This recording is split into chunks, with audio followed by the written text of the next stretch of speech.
Hey, and welcome to the Enhancement Talent, back again for another week of wrestling talk. I'm Eric Cornish. Yes, and we are the Enhancement Talent, but this week we can be known possibly as the Super Heavyweights. I think anytime we could probably be known as the Super Heavyweights. A better name for the show than the Enhancement Talent, but either way, we are here, and we're going to have fun this time, thanks to a viewer email asking us to rank our top 5 favorite wrestlers of all time. And before we get to that, I do want to say, this whole kind of doing a different theme song every time, kind of stole the idea a little bit from Colt Cabana, who does a podcast every week, and I listen to his too. These wrestling podcasts are really cool, and I'm starting to really dig them. We are in the podcast era. What's funny about that is he plays a different song, not necessarily a theme song, but definitely a wrestling-related song every episode. So we, I guess a couple weeks ago, used American Males. We did. And this past podcast he did on Thursday, he had Buff Bagwell on, and he used American Males. So I think he's been watching our show, stealing stuff now. Exactly. And how do we get Buff in here? I guess we just do it for the weekend, or can we do by the hour, do you think? I think both are options now, okay, sure. With Buff Bagwell. But yes, thank you to, now it was Steve that sent in? I think it was Steve, yeah. Steve, thank you for the email. Our top 5 wrestlers of all time. That's tough to do, in my opinion, for a lot of reasons, really. I mean, for me, it's, the more I got to thinking about it, it's like, I've liked wrestling for so long.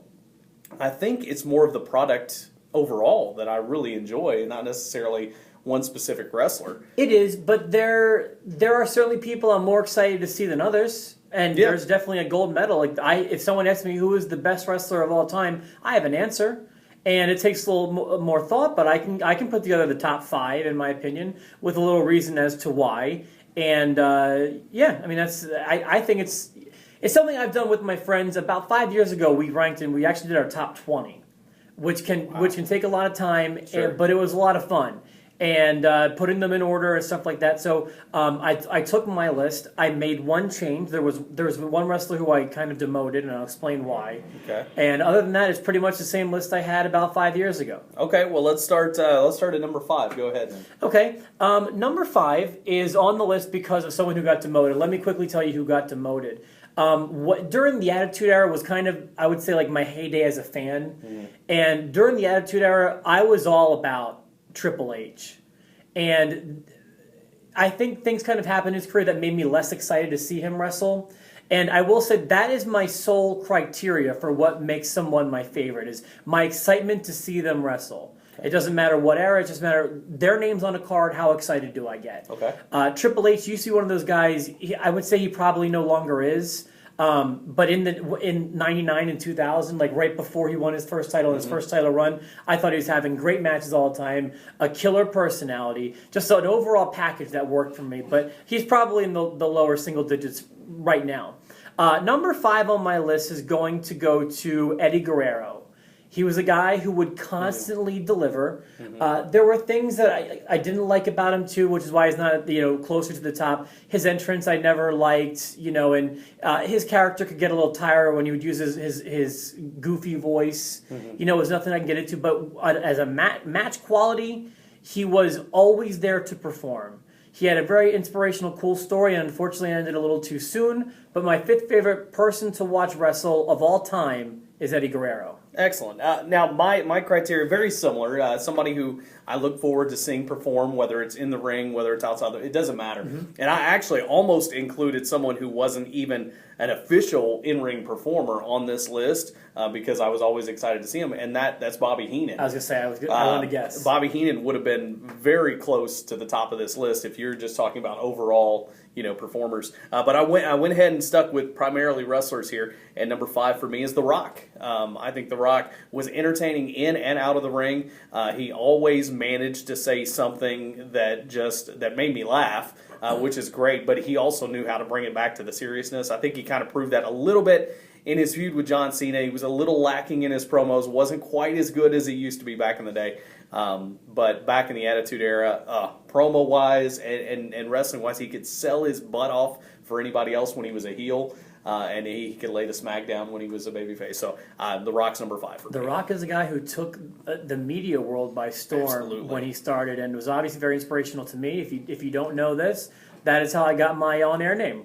The Rob. was from- How about that? That's right. Wouldn't have ever guessed. Very inspirational to me. He made, I want to say he was like the number 9 spot on my list. He made the top 10, but not my top 5. Moving forward on my top 4, a name that you sometimes can forget about because they've completely erased the man from history.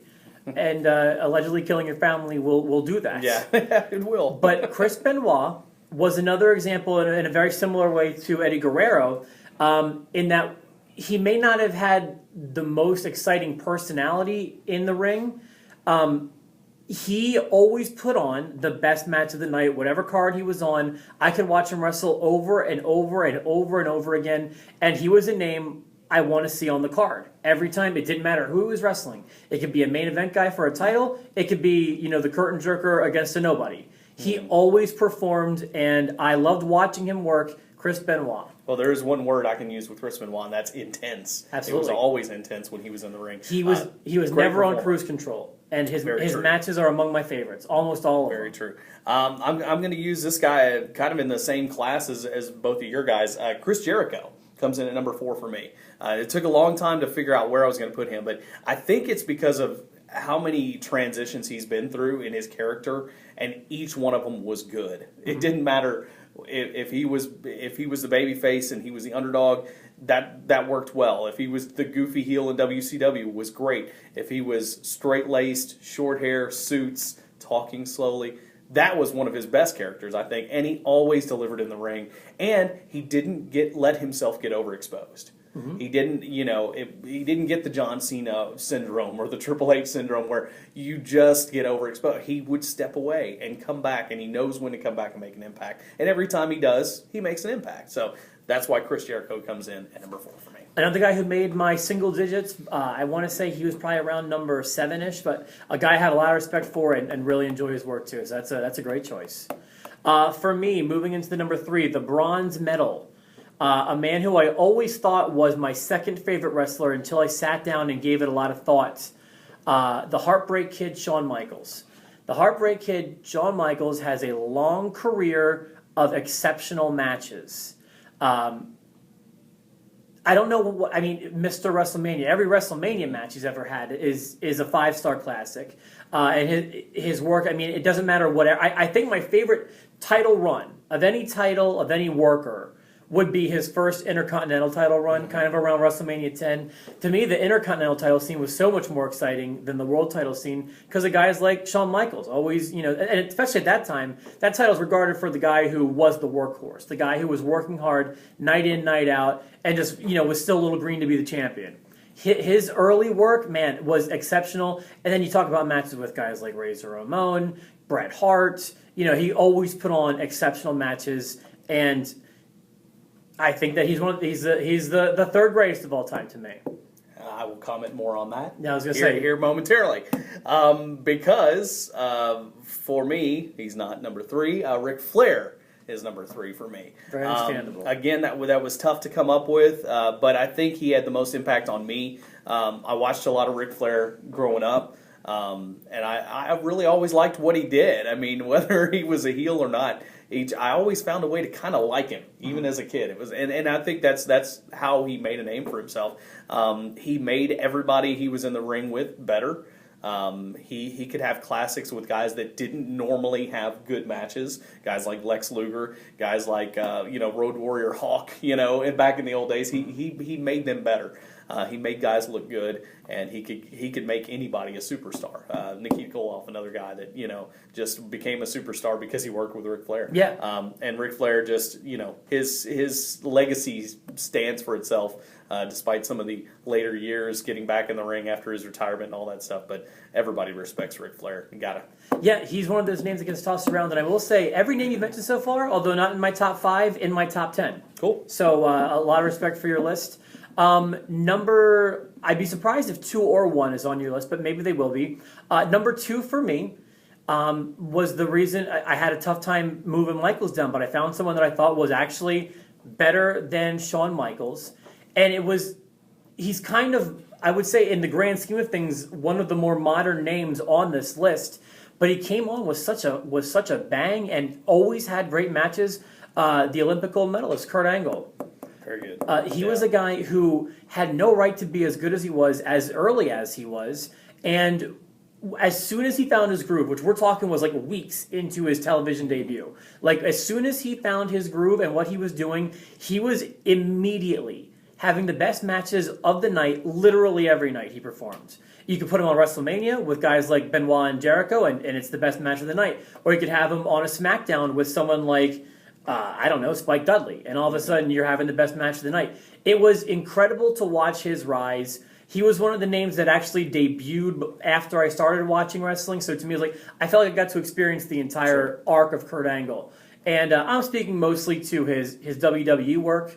I wish he never went to TNA in some ways because I wish he never left. And I do believe he'll come back at some point and have at least one more match with the WWE. But his run from his debut until he left WWE was unbelievably incredible. Yeah, and not on my top 5 list, but very close to being on there. Him and Jericho were kind of back and forth on that one. I think he was one of the guys that they expected to give a big push, and they gave it to him rightfully. Some guys get too much too soon. Guys like Sheamus, come to mind. But I think Kurt Angle deserved it. He ran with it. He did well with it. And yeah, absolutely shouldn't have been that great coming out of the amateur ranks, but he was awesome. Soon. And even some of the stuff he's done in TNA has been good. But he's had good matches there. It's just I prefer to think of him in the WWE ring. Yeah, no, I agree with that. Number 2, Shawn Michaels for me. Okay. The reason Shawn Michaels hits number 2 for me is because, like you said, I mean, every match he had was good. Right. It did in the same way that I talked about Ric Flair. He made people better. He made guys that wouldn't normally be, Nash. He's the reason Kevin Nash became such a superstar because there's no doubt about that. I mean, Kevin Nash learned for 6 months sitting on the side of the ring watching Shawn, and then became best friends with him, and then worked with him. Nash was not a great worker, but because of Shawn Michaels, he became that. Mick Foley had one of his best matches ever with Shawn Michaels in Philadelphia, Mind Games, and it shouldn't have been that great, but it was. That just happened. That just happened. Mean Gene, SummerSlam, Rick Rude. Oh yes. I'm not going to use the foul you language. Know what? I could edit this, but that's kind of cool, right there. That was a magic moment. Please, Botchamania, put us on your show. Anyway, the Shawn Michaels great, and even working with Flair in his last match, Flair was way past his prime. But that match with Shawn in there, Shawn took that massive bump out onto the announce table, and I even felt, even at this age, like, this might go Flair's way. Like, I mean, he had me believe in that. So Shawn, we've talked about Shawn. Shawn belongs in this list. Yeah. Absolutely. That's the first name we actually agree on in the top 5. I don't think my number 1 will be on your list because we've spoken about this before. You know who it is. This name is on my list for a few reasons. Number 1 is he's the reason that I watch wrestling today. There's no doubt about it. If I had to assign it to one name, I fell in love with wrestling. August 29th, 1994 was SummerSlam. And I had never seen any wrestling before SummerSlam 94. I had a friend who was interested in wrestling, and we watched the pay-per-view together. And I fell in love with the product, essentially, but with one person and the storyline he was in. There was a world title steel cage match, brother versus brother, Bret Hart and Owen Hart. My favorite wrestler of all time is Bret the Hitman Hart. What he was doing in that cage completely compelled me. And when the match was over, they had all the Hart family members hanging off the cage, and Owen and Jim leaving as heels. And they were such good heels. That was like my formative years when I didn't even know if it was fake at the time. It was such a lovely time to be a wrestling fan. And I needed to watch Raw the next week to see what was going to happen with this family. And that's what led me into liking everybody else on the show, was Bret Hart. Then, as time went on, and I started to learn more about wrestling and what made a wrestler good and what made a match good, it's in my opinion that Bret Hart's body of work is better than anybody else's. Match for match, and he doesn't have a bad match. But you can say that for a few wrestlers on this list. Not many bad matches on there. Bret never had a bad match. And if you put him in there with a guy with a similar style, someone like maybe a Kurt Hennig or a Shawn Michaels, guys that weren't necessarily the biggest, but were technically very sound, you would have magic. I mean, watch SummerSlam '91 against Mr. Absolutely. Perfect. Great match. There are so many great examples. My favorite being in the cage with Owen, but there are. I mean, he has more. He has matches that people would call better than that, probably. So I know he's not one of your favorite. I know he wasn't the best on the stick, cutting a promo. But to me, his character, an 11-year-old Rob really rallied behind him. I was the kid in that video, the video where they were looking down the hallway. That was me. I didn't have a lot of posters on my wall growing up, but I had Bret Hart posters, and he was a guy that I really cared about. And still to this day, I get excited to see nobody wrestle more, even if it's from a tape that's 30 years old, 20 years old, or whatever. The Hitman Bret Hart is the best there is, the best there was, and the best there ever will be. I can't deny anything you said. I mean, it's not that I don't think he's one of the best. I do, and I was a fan when I was a kid. I had the glasses. I was a Bret fan. Just to me, I just can't put him on this top 5 list. I just can't do it. But number one, and this may surprise some people, but if you're from this area, you can probably relate, and that's Jerry the King Lawler. I was going to take a guess, and that's who I was going to think you're going to say. Yeah, that's Jerry the King Lawler. And here's the reason. He was the first star I was exposed to when I was watching wrestling. I started at a very young age. My dad, I grew up in Louisville, which, is on the circuit along with Evansville and Memphis. So I mean, it was Jerry Lawler, and he was the only guy that ever was the name of the wrestling organization to me and my dad. Right. We did you watch WWF? Did you watch WCW? Or did you watch Lawler's Wrestling? That's what we called it. I mean, It wasn't USWA. It was Lawler's Wrestling. WWF wasn't Hogan's Wrestling, but he was so part of that Memphis scene. And then he came to WWF and did great things. He didn't do a lot of wrestling, but when he did, it was pretty decent. He's the only star that has been a part of my entire wrestling experience and been relevant to my entire wrestling experience, whether it's doing commentary or wrestling in Memphis.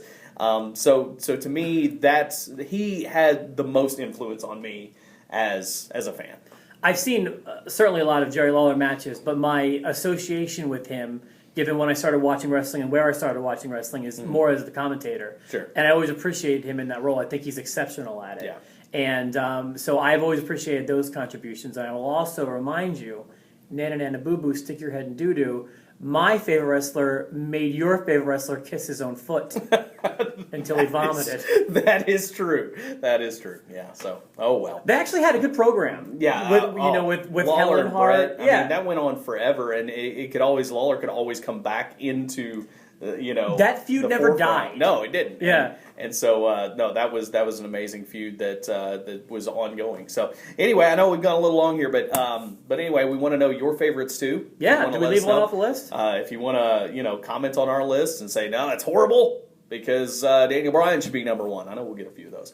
But anyway, his time will come. It's a little early to put him on a top 5 list. Working his way up. Yeah. Also, if you got any songs that you want to, request, be a part of this. We are a radio station after all. So give us a song request. That's true. Otherwise, we're just we're hardcore today. We are the Enhancement talent. And thank you for joining us.